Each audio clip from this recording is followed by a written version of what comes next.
Olá, aqui Miquel Sousa do canal Jogos no Tabuleiro. Hoje venho fazer aqui a review de um jogo que já me foi oferecido há muito tempo pela Devir para dar a minha opinião, mas só agora é que deu algum tempo para o analisar. Estou a falar do Rajas, ou Rajas of the Ganges. Seguida então um breve vídeo com algumas explicações de como é que se joga o jogo, para terem uma ideia. Provavelmente pode ter alguns erros, algumas omissões, algumas lacunas, mas o objetivo é para que tenham pelo menos uma noção de como é que é o jogo e para que eu possa depois fundamentar a minha opinião. Então, até já! Então este é o tabuleiro global aqui do Rajas of the Ganges. Vamos chamar apenas Ganges. O tabuleiro está aqui montado supostamente para 4 jogadores, mas eu vou apenas demonstrar como se fosse um único jogador. Então, o tabuleiro aqui é um bocado confuso, tem aqui muita coisa, mas até acaba por ser bastante simples. Então temos aqui as zonas do palácio, o rio, as pedreiras, os mercados, o porto e os templos. No fundo, isto é a globalidade do jogo. O jogo tem uma distinção muito específica, que não é comum encontrar nestes jogos. O jogo tem dois tipos de contadores, que é aqui a fama e o dinheiro. E se repararem, um cresce neste sentido e o outro cresce naquele sentido. Quando os dois se encontrarem, este marcador e este marcador, o jogo acaba. E esse jogador pode ou não ser o vencedor, se mais ninguém tenha feito o mesmo. E depois conta a maior distância entre os dois quando eles se ultrapassam. Mas no fundo acaba por ser uma corrida para que estes dois marcadores se interseccionem. Portanto, vamos estar a gerir as duas coisas e existem múltiplas formas para ganhar, quer seja avançando muito no outro, avançando muito no outro, ou avançando bastante nos dois e conjugar isso com uma interseção o mais rápido possível. Então, este jogo é um jogo de alocação de trabalhadores, no fundo, e gestão, manipulação de dados, em que vamos aplicar isso aqui a este tabuleiro. Vamos então aqui para o painel individual. Cada jogador começa com 3 trabalhadores e um dado de cada cor. Lança-os e vai adicionar aqui esta estátua, esta divindade. Se vocês repararem, estão aqui várias mãos, vários espaços. Isto são os dados que vocês vão ter disponíveis para utilizar. Neste caso teríamos 1, 2, 3, 4, 5, 6, 7, 8, 9, 10. 10 dados possíveis. Será aquilo que nós podemos guardar nos nossos recursos. Então um turno consiste em basicamente alocar um trabalhador e gastar dados. Então vamos começar por explicar as ações. As ações funcionam mais ou menos sempre no mesmo sentido. É colocar um trabalhador lá, porque os trabalhadores simbolizam o número de ações que podemos fazer, e depois pagar o custo também está registado. Por exemplo, neste caso, colocamos aqui, gastamos um trabalhador, gastamos um dado azul e obtemos 2 dados novos, laranja neste caso. Relançamos e adicionamos à nossa base e registro de dados para podermos usar posteriormente.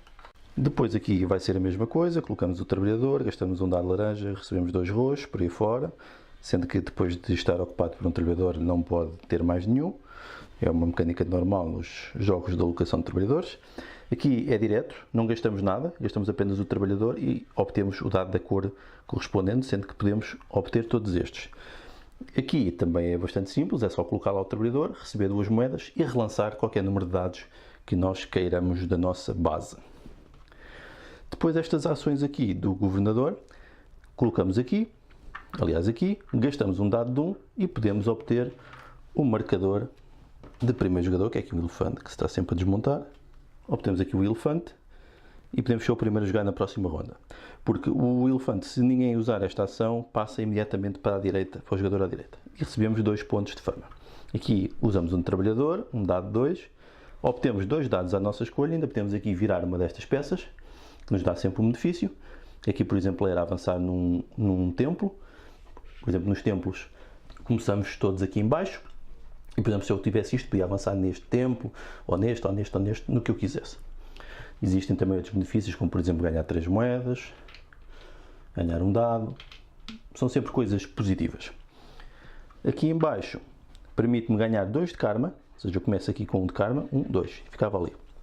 O karma é importante porque a qualquer momento eu posso gastar 1 de karma e inverter dados que eu tiver. Por exemplo, se eu tivesse aqui um 1 na minha base, eu podia invertê-lo para um 6. Ou vice-versa, se me desse jeito. E começamos aqui, quando estivermos aqui no 0 de karma, obviamente não podemos usar isto, e isto não conta como ação. Aqui, ou seja, recebemos 2 de karma e um dado à escolha. Aqui colocamos trabalhador, gastamos um 4. Podemos evoluir num templo, tal como aconteceu ali, como já demonstrei. Escolhemos um templo e evoluímos, podia ser no mesmo ou no outro. Recebemos 3 moedas. Aqui gastamos um 5 e um trabalhador e podemos substituir um edifício nosso por um edifício dos que estão disponíveis depois à escolha, de um valor superior, e ao modo de construir e substituir algo que já lá esteja. Aqui gastamos um dado de 6 e o trabalhador e podemos avançar 6 casas no rio. Então o que é que faz o rio? O rio é bastante simples. Nós começamos todos aqui, em baixo, e quando se avança uma casa, no sítio onde calharmos, fazemos o benefício. Um modo de avançar no rio é ir aqui ao porto, colocar aqui o trabalhador. Neste caso não pagava nada porque não tem ali moeda, mas à medida que isto vai ficando cheio, vai-se pagando as moedas que estão aqui representadas. Ou seja, em qualquer destes sítios eu posso gastar dados, e se eu gastar, por exemplo, um dado de 2, posso avançar até 2, e se gastar um dado de 3, posso avançar até 3. Eu é que vou escolher, consoante os espaços estão disponíveis, vou pagando menos por isso. Ou seja, há sempre uma relação entre as pintas dos dados e a capacidade que conseguimos subir no rio. As ações e os benefícios do rio são mais ou menos evidentes. Por exemplo, ganhar 2 dados, ganhar 2 de karma, 4 moedas, repetir aqui uma ação daquelas ali de cima. Não, repetir uma ação ali de cima à exceção da 1, ou seja, de 2 a 6. Receber um dado roxo por cada nível de prestígio, receber 3 de fama, 4 moedas, 2 dados por aí fora, e a partir daqui para cima começa a ser cada vez mais poderoso. Esta ação aqui da construção é isto que nos vai permitir construir edifícios, ou seja, onde nós colocamos, pagamos a quantidade de dinheiro que lá está, não gastamos dado, é dinheiro aqui, e permite-nos ir construir um edifício. Vamos ver então aqui os edifícios que estão aqui em cima. Existem estes 4 tipos de edifícios, um correspondente a cada cor de dados. Quando nós ativamos na zona de construir, podemos gastar dados na quantidade das pintas que nós quisermos, até por fazermos o custo de cada um dos edifícios. Portanto, estão a ver aqui alguns que são 4, isso dá diretamente com um dado, por exemplo, um 4 ou 2, como quiserem, ou então, por exemplo, 10 também. Aí claramente tem que juntar mais do que um dado, por exemplo, um 6 e um 4, o que vocês quiserem. E então, depois de terem ido à ação de construir a pedreira, podem gastar dados e obter um destes edifícios.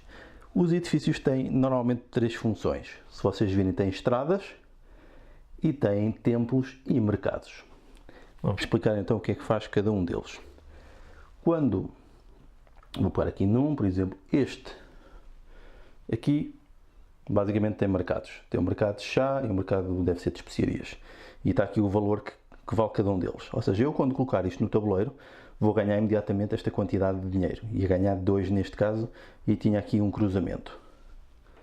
Já neste edifício aqui, por exemplo, tinha aqui já um entroncamento, não era propriamente um cruzamento, e ia ter aqui um templo vermelho. Okay? Então o que é que isto quer dizer? Por exemplo, se eu for aqui ao meu tabuleiro individual, vamos imaginar que eu, por exemplo, construí este, tinha dado 7 dados, quantidade de pintas de 7 laranjas, ia receber 2 de dinheiro diretamente, ia subir no meu nível do tempo vermelho igual ao nível que lá tivesse, em prestígio. Como podem ver, eu estava aqui no nível 1 e ia receber 2 de prestígio. Se tivesse andado a evoluir o templo antes, quando construísse, podia ganhar mais, até 4 no máximo. Ou seja, teria ganho 2 de dinheiro e, neste caso, 2 de prestígio. E como tinha feito uma conexão até este lado com a estrada, ia ganhar também 3 moedas. Portanto, podem ver o que está aqui em jogo no tabuleiro. Ou seja, podemos ganhar dinheiro através dos mercados, podemos ganhar prestígio através dos templos, e se conseguimos fazer as ligações até estes bónus, podemos ganhar todos estes bónus. Voltando aqui ao tabuleiro, temos aqui também a parte dos mercados. Quando colocamos aqui, se vocês repararem, está aqui associado a um tipo de riqueza. São os 3 tipos no jogo, que existem depois nos edifícios.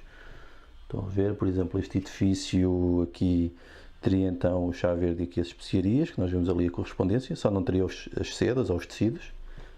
Então quando eu coloco aqui, se eu colocasse aqui, por exemplo, o dado de 2 e eu tivesse 2 destes itens à vista no meu tabuleiro, eu ia ativá-los aos 2 e ia ganhar as moedas correspondentes àquilo que eu tinha no tabuleiro. Por exemplo, se eu tivesse no meu tabuleiro algo assim deste género, construído.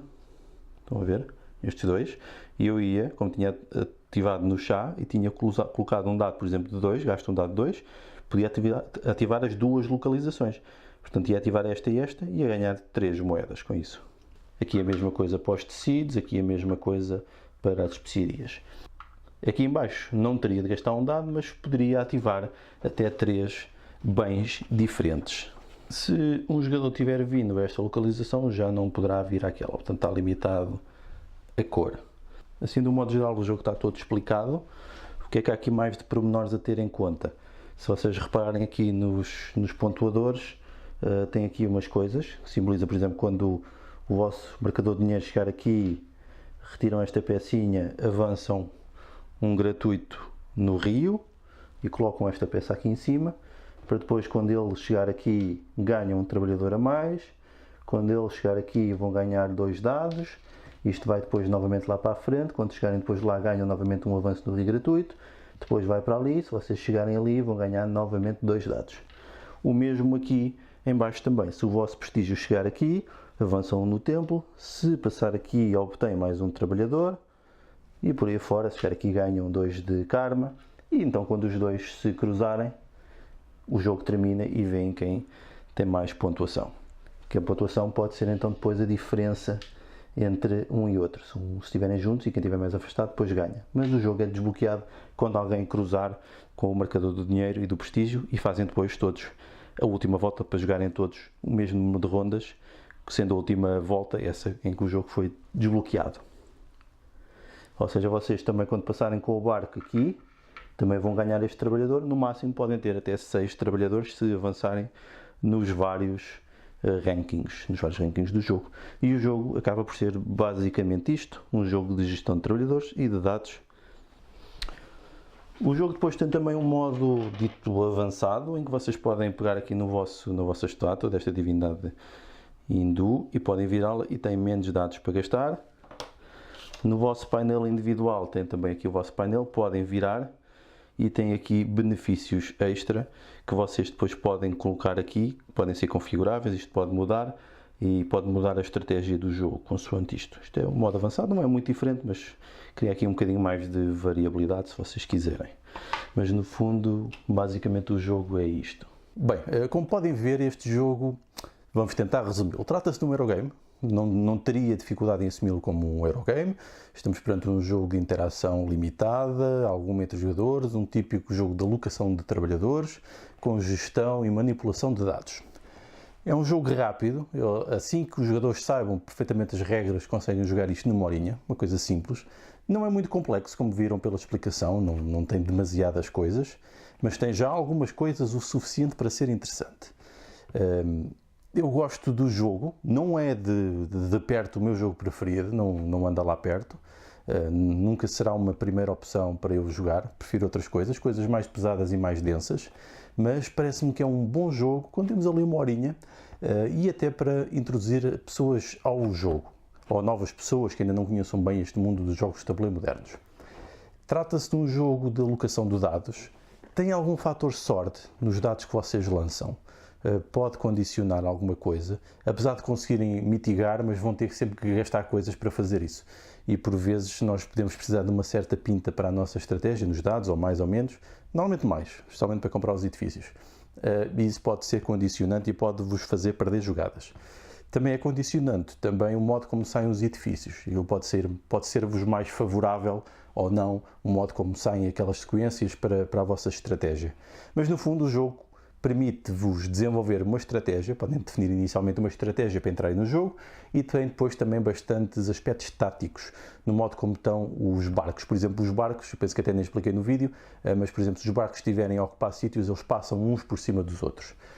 Portanto, isso pode ser condicionante, tal como nesse avançar rápido pelos barcos, como por exemplo também no sítio como os outros ocupam o espaço e condicionam-vos as escolhas, e também nas escolhas dos edifícios, se eles não estiverem disponíveis, também não os podem usar. E o facto de como ter este sistema alternativo de pontuação, também vocês podem definir uma estratégia inicial, se querem ir mais pelo dinheiro, ou mais pelo prestígio, ou uma combinação dos dois. Tem estas possibilidades. Mas no fundo acaba por ser um jogo de corrida. Eu pessoalmente não sou muito fã de jogos de corrida, prefiro um jogo com um fim mais certo, mas tratas aqui de um jogo de corrida e por isso é que ele talvez também seja mais rápido. Portanto, é um jogo que eu recomendo, apesar de ter estes pequenos problemas para mim, que é o facto de ter algum fator sorte, o facto de, tanto nos dados como nas cartas, e o tabuleiro também é um bocado poluído visualmente. Tem muitas coisas, muita cor, pode ser de difícil leitura, especialmente no início, para entrar no jogo. Eu penso que podia ter sido um bocado mais simplificado, mais suavizado, apesar de se perceber, porque se o tema é Índia, e Índia é um país e uma cultura vibrante de cor e de complexidades e de interações, portanto, se calhar isso foi realmente uma opção específica, apesar de saberem que poderia condicionar isso. E também achei piada ao facto de ver lá um português associado às ações do Rio. Portanto, é um jogo que eu recomendo para quem queira experimentar este tipo de coisas. É um jogo que se consegue obter a um preço relativamente barato, aproveitando as promoções, não fica muito caro. É um jogo interessante, que tem algum grau de replicabilidade. Vocês podem jogá-lo várias vezes e duvido que seja sempre igual, e depois acaba por ser muito competitivo quando jogam com pessoas que já jogaram muitas vezes. São pequenas diferenças que fazem a vitória. Eu recomendo o jogo para quem queira introduzir, para quem queira ter uma coisa mais média, levezinha. No entanto, não é o meu jogo preferido, não entra nesse ramo, mas para já vou mantê-lo na minha ludoteca. Vamos ver se, porque é um jogo interessante para mim neste momento. No entanto, existem muitos jogos desta gama a serem publicados recorrentemente. Portanto, vamos ver. Então fica aqui a recomendação e a minha opinião sobre o Rajas. Adeus!